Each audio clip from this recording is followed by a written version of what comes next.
Hello and welcome back. Today we are going to answer some financial questions people have asked in Quora. We are going to keep this video fun, but we'll also try to figure out the real answers for some of these problems. So before we jump in, please hit the like button.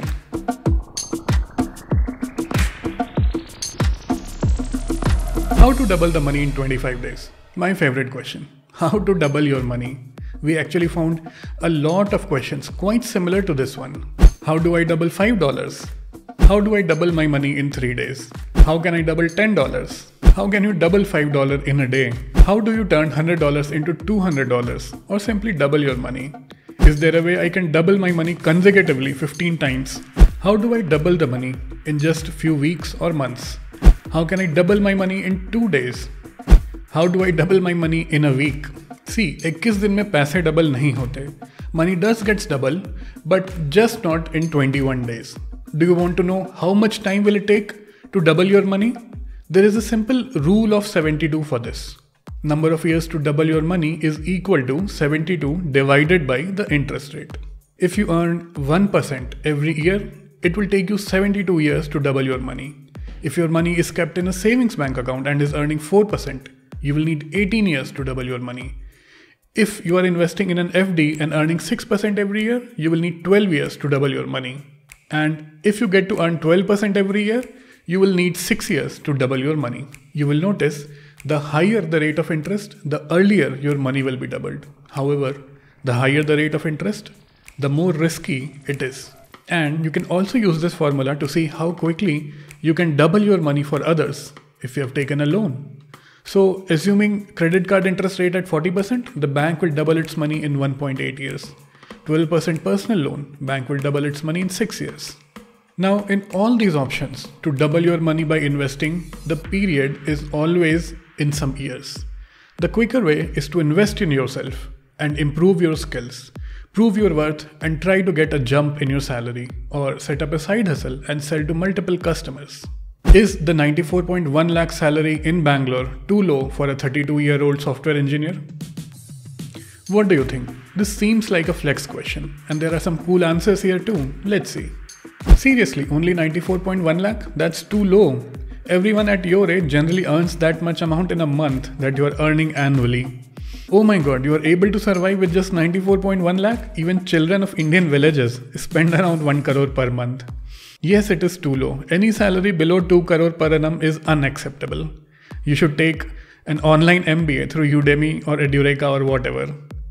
Yes, it's a lower middle class income. I'm really amazed how you are unable to earn 4 to 5 crores a year, even at the ripe age of 32 years. Next question. Are stock markets really a place for easy money? People who have invested in the stock market know the answer for this one. Even people who trade will share the same answer. Making money in stock market is simple, but it is definitely not easy. Simple how? You can use index funds to invest your money even if you don't know much about stock investing. If you invest in one stock, it can go up or it can go down. But if you invest in a basket of stocks, then one stock going up or going down will not have a big impact on your portfolio. Your other stocks in that basket will protect you from going all the way down. Now this only works in the long term. Short-term fluctuations will still have an impact on your portfolio. And seeing your portfolio in red is never easy. If you're looking to make quick money and you do not understand the fundamentals and the technicals of the stock market, chances are you will even lose your capital. So you see, making money in stock market is definitely simple, but it's not easy. A deposit was credited to my account by mistake. Does the bank have to get my permission before removing the funds? Recently, HDFC Bank customers in Chennai turned crore-patis for a short while when bank transferred 1300 crore to 13 accounts. It all happened on a Sunday morning and was sorted by Sunday evening. And no, the bank does not need your permission. If they credit your account by mistake, they can take it out as well without your consent. And in the meantime, if you have spent that money, they will put your account in negative and you will need to pay it back. They'll have a team of lawyers to follow up with you. And being an upright citizen that you are, you don't need this headache. How can I overcome the fear of losing my money and start investing? Have you heard about negativity bias? It means that something positive will have a less impact on person's behavior or cognition than something equally emotional but negative. And as human beings, we are more programmed to avoid loss. This is called loss aversion bias. According to behavioral psychologists, the impact of a loss is twice that of a same amount of profit. Okay, we have seen a lot of theory, but how do you overcome this? One, you need to understand that even if you do not invest, you are losing money due to inflation. So if the inflation rate is 6%, you are losing 6% every year. It is just that it is not clearly visible. The 100 rupees in your bank account will still remain 100 rupees, but you will only be able to buy stuff worth 94 rupees. And second, you will be in fear as long as you don't know what you are doing. So it is very important to learn how the stock markets function.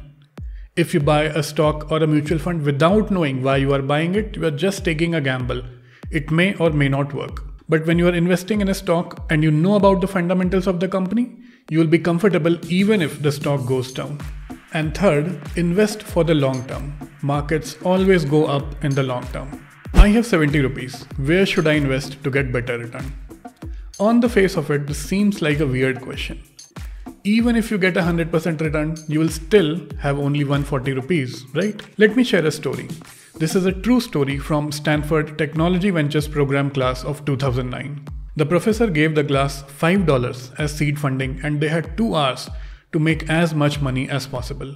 And at the end of the challenge, each team had 3 minutes to present what they did. Now, if you are a student in this class, what would you do? The typical answers range from setting up a makeshift car wash or lemonade stand or buying a lottery ticket or casino chips. The teams that did this came at the bottom. The teams that made the most money realized that $5 is a distraction. They reframed the problem as what can you do to make money when you start with absolutely nothing. One of the successful teams made reservations at a local restaurant and then sold that reservation time to people who wanted to skip the wait. But the team that made most money realized that both the $5 and the 2-hour time that they had was not really valuable. The most valuable resource they had was the 3-minute presentation time in front of a captivated Stanford class. They sold their 3-minute slot to a company that was interested in recruiting Stanford students and they made cool $600. That is almost 12,000% return on a $5 investment. When you're trying to make money, don't get restricted by what you have, but try to figure out what you can. Are credit cards ever necessary or are they always a bad financial move? This question covers both the extremes. Necessary or always bad? Credit cards are not necessary, they are good to have.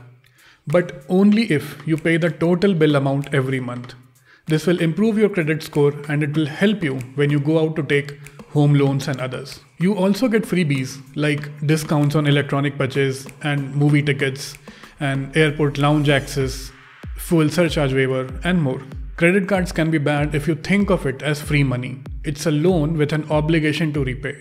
So don't spend more than what you can afford to repay and pay back the total amount due. Credit card interest rate is the highest in the country at around 40%. So if you're only paying the minimum balance, you are digging your financial grave. And if you're not going to handle credit responsibly, you should probably avoid them. If you want to understand the risks associated with a credit card and what are the benefits, we have a video on credit cards linked in the description. Do check it out. There are some other questions that we really liked, but I did not include them in the video. My baby is 2 months old. When should I let him join IIT? How do I legally disappear and never be found? Does it make financial sense to buy a house in India? How could I make $1 million before being 30-year-old? Thank you for watching till the end. I hope you liked this video. Click the like button, hit subscribe and press the bell icon. Wrapping it up, this is Paritosh signing off.